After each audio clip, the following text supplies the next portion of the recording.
सकाळी सकाळी ज्यूस तर हो माझ्यासाठी नाही आहे, हा सरांसाठी दिलेला आहे मी. आणि ते कॉलेजला निघालेले आहेत तर त्यांना सकाळी सॅलडचा ज्यूस करून दिला, पुन्हा भाजी पोळी बनवली. आणि तसेच आता इथे व्यायाम केला थोड्या वेळ, एक 15-20 मिनटं मी एक्सरसाइज केली. आणि आता इथे मी क्लिनिंग करायला घेतलेलं आहे. तर खूप इथे खिडकीतनं धूळ येते आणि सकाळी सकाळी असं ऊन आल्यावर पण खूप छान वाटतं थंडीचं. तर असं कोवळं ऊन सकाळी सकाळी घ्यायला पाहिजे खरं तर, परंतु आता काय सकाळी नेमकी शांत बसायला वेळ नसतो पुरेसा आणि ही सकाळी कामाची गडबड असते. तर सगळी धूळ वगैरे येते, त्यामुळे मग इथे खिडकी वगैरे सगळं पुसून घेतलं. त्यानंतर इथे पहिलं ब्रशने हे केलं, सोफा झटकला. आणि त्यानंतर आता इथे थोडंसं कॉटनचं फडकं ओलं करून घेतलेलं आहे, म्हणजे सगळा सोफा मी पुसून घेतलेला आहे, म्हणजे सगळी धूळ वगैरे निघून येते. आणि ह्या खाचांमध्ये तर खूप धूळ बसते. आणि असं आठवड्यातून एकदा दोनदा असं पुसावंच लागतं. रोजचं तर पुसतोच, परंतु जो डीप क्लिनिंग म्हणतो ना आपण, तर ती आठवड्यातून अशी करायलाच पाहिजे.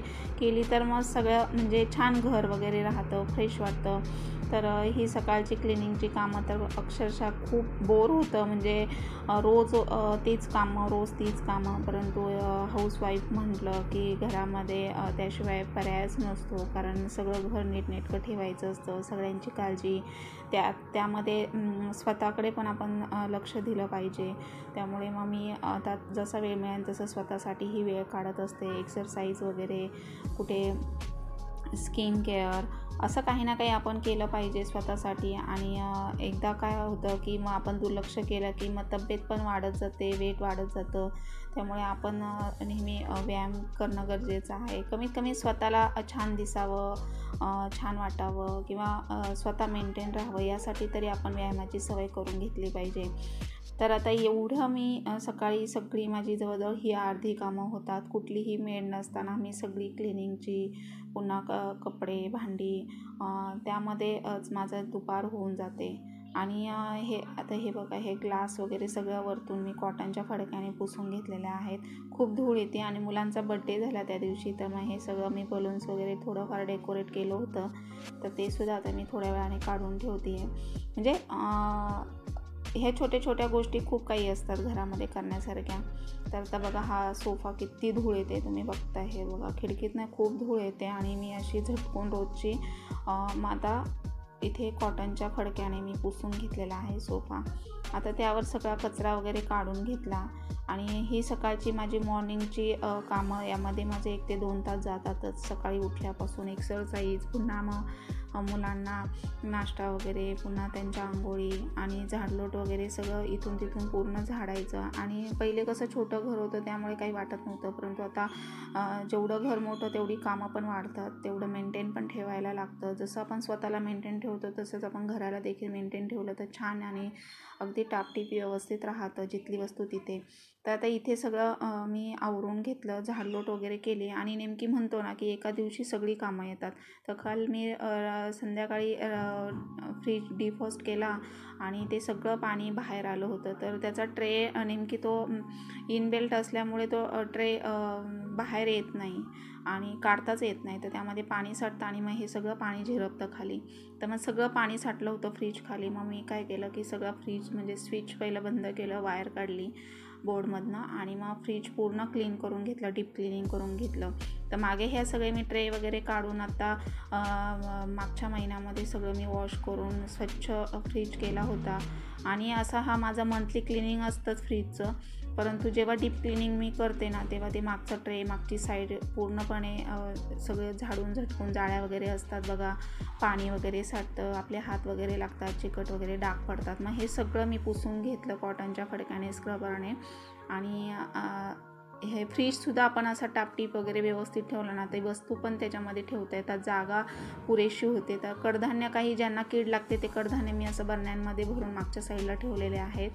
आणि काही ज्यांना लागत नाही कीड वगैरे, ते मी पॅन्ट्रीजमध्ये ठेवलेले आहेत. तर आता इथे पण हा भाजीचा ट्रे वगैरे, त्याच्या खालीसुद्धा पाणी वगैरे साठलं होतं. हे सगळं पुसून व्यवस्थित घेतलं आणि सगळं सामान लावून ठेवलं. तर फ्रीजसुद्धा बघा आपण व्यवस्थित जेवढं टापटीप व्यवस्थित ठेवू तेवढा क्लीन आणि छान राहतो. काही वेळेला बघतो आपण काहींच्या फ्रीज बघा पूर्ण असं भरलेला असतो, त्यामध्ये ठेवायला जागा देखील नसते आणि फ्रीज डोअर ओपन केल्या खूप असा उग्रवास वगैरे येतो. त्यामुळे फ्रीज नेहमी क्लीन वगैरे ठेवत जा. त्यामध्ये भाज्या जास्त दिवस अशा ठेवत नका जाऊ. फार तर फार 1 आठवड्यामध्ये भाज्यांचा यूज करत जा. शिळं अन्न वगैरे खाऊ नका. शिळं अन्नसुद्धा अगदी 1 ते 2 दिवस तुम्ही ठेवू शकता. म्हणजे रात्रीची भाजी सकाळी गरम करून खाऊ शकता, परंतु अगदी 2-2, 3-3 दिवस असं फ्रीजमध्ये भाज्या ठेवत जाऊ नका. पीठ वगैरे रात्रीचं पण भिजवून ठेवत जाऊ नका. सकाळी ताजं फ्रेश भिजवा आणि लगेच चपाती वगैरे अगदी थोड्या वेळ कधीतरी राहिलं थोडंसं तर मग तुम्ही ठेवू शकता फ्रीजमध्ये. तर आता फ्रीज वगैरे क्लीन केलं. मग त्याचबरोबर आज गुरुवार असल्यामुळे मग सगळीकडनंच मी आता म्हटलं की फरशा वगैरे पुसून घ्यावं. तर ह्या ट्रॉल्यासुद्धा मी बघा मूवेबल केलेल्या आहेत की जेणेकरून त्या काढून पूर्ण खालून क्लीन करता येईल. तर मी सगळं पुसून घेतलं आहे बघा तुमच्यासमोर. अगदी म्हणजे पाठीमागे सगळं धूळ वगैरे बसून किंवा रोजचा कचरा जाऊन हे सुद्धा आपल्या काही ठिकाणी बघतो आपण की किचन ट्रॉल्या अशा काढता येत नाही. फिट असल्या की मग त्यामागे खूप धूळ आणि कचरा साठतो आणि मग तो काढता येत नाही. त्यामुळे मी त्या मूवेबल करून घेतल्या. म्हणजे फर्निचर करतानाच मी असं म्हणजे सिलेक्टेड केलं, परंतु म्हणजे आपल्याला जे सोयीस्कर किंवा काम सोपं होईल अशा पद्धतीने बनवून घेतलेलं आहे. आता मी सगळं फरशा म्हणजे आज मी पूर्ण वाकून असंच पुसलेल्या आहेत फडक्याने. आज काही मॉप घेतलेला नाही आहे, म्हणजे आठवड्यातून मी असं पुसते.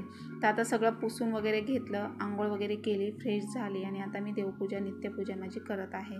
तर आज गुरुवार असल्यामुळे खूप छान आणि फ्रेश वाटते. सगळीकडनं क्लीन करून घेतलेलं आहे.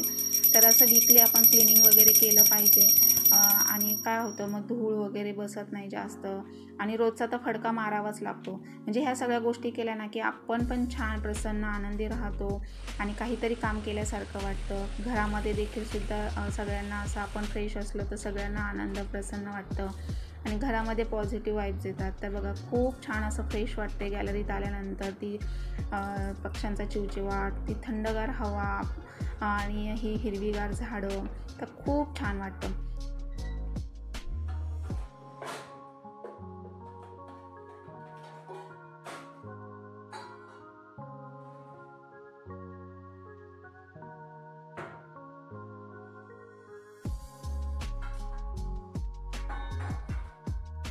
तर मुलं स्कूलला गेल्यानंतर सगळी कामं आवरली आणि सकाळी सगळं क्लिनिंगचं वगैरे उरकून घेतलेलं आहे. तर आजची साडी मी ही वेअर केलेली आहे आणि तसेच मला पूजा वगैरे आता संध्याकाळी मी मांडणार आहे आज. तर आज थोडा उशीरच झाला. तसेच आज आता डाळ भाताचा कुकर आणि मेथीची भाजी करणार आहे नैवेद्यासाठी. तर आज उपवास आहे माझा गुरुवार.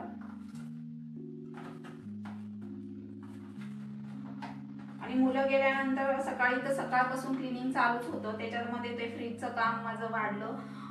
डिफॉस्ट केल्यानंतर सगळं पाणी बाहेर आलं होतं, त्यामुळे ते साफ करत बसली आणि आलं की सगळीच कामं एका दिवशी येतात असं होतं.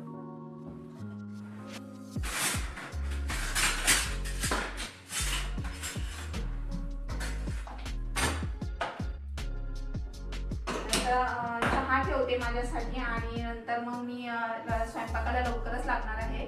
तर मग देवाची पूजा आणि पुन्हा मग देवीचं सगळं मांडणी वगैरे करायची, कथा वाचायची. मग हे सगळं पहिलं उरकून घेते कामं.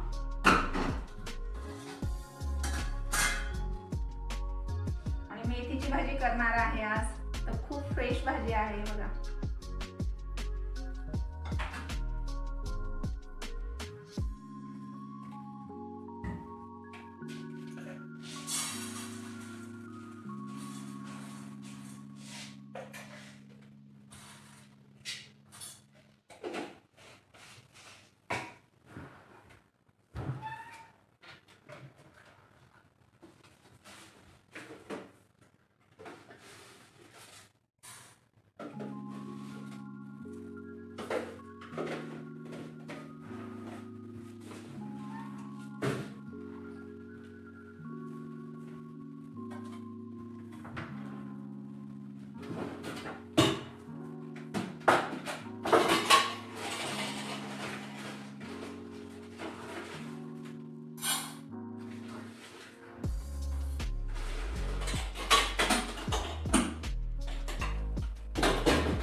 तसेच स्वतःला मेंटेन ठेवण्यासाठी मी व्यायामाचे प्रकारही तुमच्यासोबत शेअर केलेले आहेत. तर सकाळी सकाळी सॅलड ज्यूस, गरम पाणी, व्यायाम करायचा, त्यानंतर घर वगैरे सगळं क्लीन केल्यानंतर पॉझिटिव्ह वाईब्स पण भरपूर येतात घरामध्ये.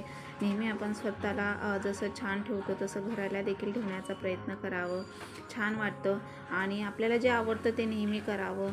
तर याने आपण देखील आनंदी राहतो, घरातील माणसं, मुलं देखील आनंदी राहतात, घर प्रसन्न राहतं आणि ज्या घरामध्ये म्हणजे काही भांडणं वगैरे किंवा कटकटी होत नाही त्या घरामध्ये नेहमी लक्ष्मीचा सुवास राहतो, लक्ष्मी माता प्रसन्न राहते. त्यामुळे आणि म्हणतात ना की हात फिरे तिथे लक्ष्मी फिरे. त्यामुळे जेवढं शक्य होईल तेवढं आपण म्हणजे घर छान क्लीन वगैरे ठेवलं पाहिजे. तर देवघर तर नेहमी स्वच्छ आणि क्लीन असावं, त्याच्या आजूबाजूला जाळ्या वगैरे नसाव्यात. तर ह्या छोट्या छोट्या गोष्टी आपल्याला माहिती असणं गरजेचं आहे आणि जेवढं होईल तेवढं आपण केलं पाहिजे. तर मला जेवढं शक्य होईल तेवढं मी करत असते आणि मला जेवढं माहिती आहे तेवढं मी तुमच्यासोबत शेअर करत आहे. शक्यतो मी सगळे म्हणजे ब्लॉग बघा नॅचरल आणि जे आहे ते रुटीनच मी तुमच्यासोबत शेअर करत आहे. मला कुठल्याही गोष्टीचा शो ऑफ करायला आवडत नाही, जसं आहे तसं मी तुमच्यासोबत शेअर करत असते.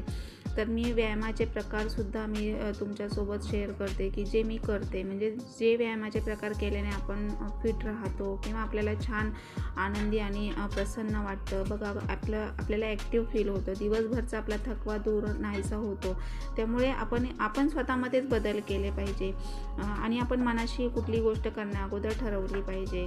जर आपण ती मनाशी ठरवली तरच ती आपण साध्य करू शकतो, असं आहे. तर आता एकीकडे मी कुकर लावला, दुसरीकडे मी चहा वगैरे ठेवला, दूध वगैरे गरम करून घेतलं. भाजी वगैरे मी निवडलेलीच होती, त्यामुळे ती स्वच्छ पाण्याने धुतली आणि आता मी नंतर भाजी शिजायला टाकणार आणि पीठ भिजवून नंतर चपाती वगैरे किंवा गोडाचा शिरा वगैरे करणार आहे. आणि नंतर मैत्रिणीकडे पण हळदी कुंकाला वगैरे जायचं आहे, तर तोपर्यंत सगळं आवरून घेते. मला देखील पूजेची मांडणी करून कथा वगैरे वाचायची आहे.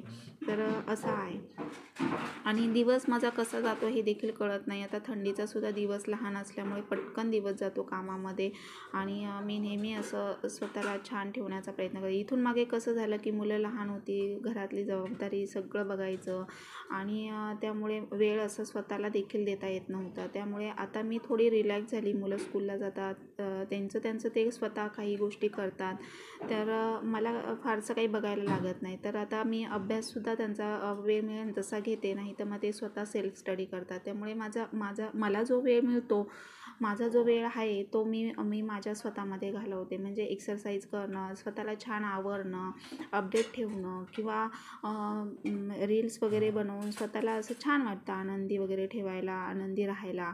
आणि ज्या गोष्टी आपल्याला शिकता येईल त्या गोष्टी आपण शिकल्या पाहिजेत. तर माझा वेळ याच्यामध्येच जातो, म्हणजे व्हिडिओ शूट करणं, ब्लॉगिंगचं एडिटिंग करणं, रील्स बनवणं, पुन्हा मुलं आलं की मुलांकडे लक्ष द्यायचं, सर आले की मग त्यांना चहा नाश्ता वगैरे सगळं जिथल्या तिथे मी माझ्या गोष्टी करत आहे. त्यामुळे कसं आहे की आपण स्वतः पण छान राहतो आणि आपलं माइंड फ्रेश राहतं.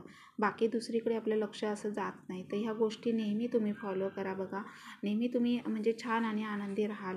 तर असं आहे. आता इथे मेथीची भाजी झाली, डाळीला फोडणी देते एकीकडे. तर मेथीची भाजी छान अशी म्हणजे चटपटीत झालेली आहे. आणि मेथीची भाजी काय होतं की आपण जेव्हा शिजायला टाकतो तेव्हा ती जास्त असते आणि शिजून फार कमी होते.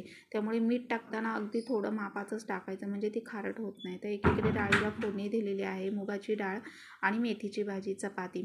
तर आहारामध्ये सुद्धा मी अशा गोष्टी घेते की जेणेकरून त्या हेल्थसाठी चांगल्या आहे. आता घरामध्ये बनवणं पण होतं लहान मुलांसाठी, पावभाजी वगैरे काही ना काही आपण बनवतो. असं वाटतं आपण डाएट करतो, मग मुलांना का नको, त्यांचं खाण्याचं वय आहे. त्यामुळे मग मी करत असते, परंतु मी जेव्हा खाते तेव्हा त्यावेळेला मी क्वांटिटीमध्ये खाते. आणि जर मी आज खाल्लं तर उद्या मग डाएट असं माझं असतं, म्हणजे हे ठरलेलं आहे. माझ्या शरीराला तशी सवय झालेली आहे. तर आता जेवण बनवून घेतलं, लगेच रांगोळी काढून घेतली. सकाळी ॲक्च्युली रांगोळी काढलेली होती, परंतु ती म्हणजे पुसली गेली. त्यामुळे मी पुन्हा रांगोळी काढली, दारामध्ये पावलं वगैरे काढली, देवीची मांडणी, दिवाबत्तीचा टाईम झाला, सगळीकडे दिवा वगैरे धूपदीप अगरबत्ती लावून घेतली आणि त्यानंतर मग देवांना आता इथे फुलं वगैरे वाहून घेते, देवीची मांडणी केलेली आहे. तर मी साध्याच पद्धतीने करते, जसं आहे तसं. मी अगदी लहानपणापासून म्हणजे बघा मला आठवतं आहे मी 7वीत किंवा 8वीत असेल तेव्हापासून मी हे महालक्ष्मीचं व्रत करते आणि शेवटच्या गुरुवारचं उद्यापन.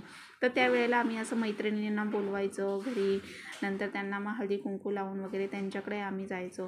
तर असं करायचं. तेव्हापासून मी हे महालक्ष्मीचं व्रत करते, तर आजपर्यंत मी करते आहे. आणि महालक्ष्मी मातेने मला काही कमी पडू दिलेलं नाही आहे. मी खूप सुखी, समाधानी, आनंदी आहे. हाही त्यात समाधानी राहण्याचं माझं हेच आहे, म्हणजे स्वभावच आहे की हाही त्या गोष्टीमध्ये गोड मानून घ्यायचं. आणि खरंच म्हणजे तुम्ही पण करत नसाल तर खूप म्हणजे फ्रेश वाटतं. फार काही लागत नाही. जेवढं तुम्हाला शक्य होईल तेवढी पूजा मांडायची आणि कथा वाचायची, शेवटच्या गुरुवारी उद्यापन करायचं आणि 5-7 सवाष्णींना बोलवून हळदी कुंकू वगैरे द्यायचं. तर अशा पद्धतीने मी साधी सोपी आपली जसं जमेल तशी मी पूजा मांडलेली आहे.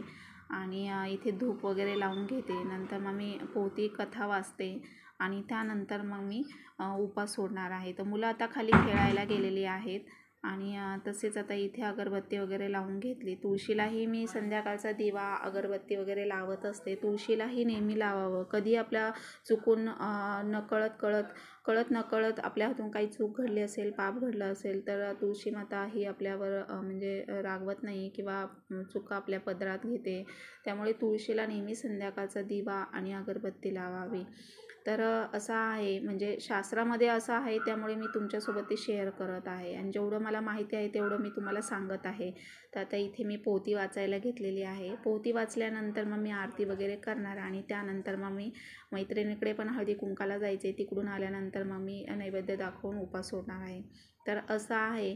आणि शक्यतो पूजा मी सकाळी किंवा संध्याकाळी मांडावी ही, तर मी जसं वेळ मिळेल तसं मांडते. संध्याकाळच्या वेळेला मी मांडत असते इव्हिनिंगला आणि पोथी वगैरे वाचत असते.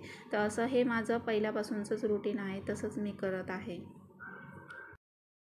तर आता जेवण वगैरे बनवून झालं आणि त्यानंतर पूजेचं कथा पण वाचली आणि पूजा मांडणी केली. तसेच मैत्रिणीकडे हळदी कुंकाला जाऊन आली आणि आता सगळं आवरलेलं आहे. तर आज दिवसभर साडीच वेअर केलेली आहे.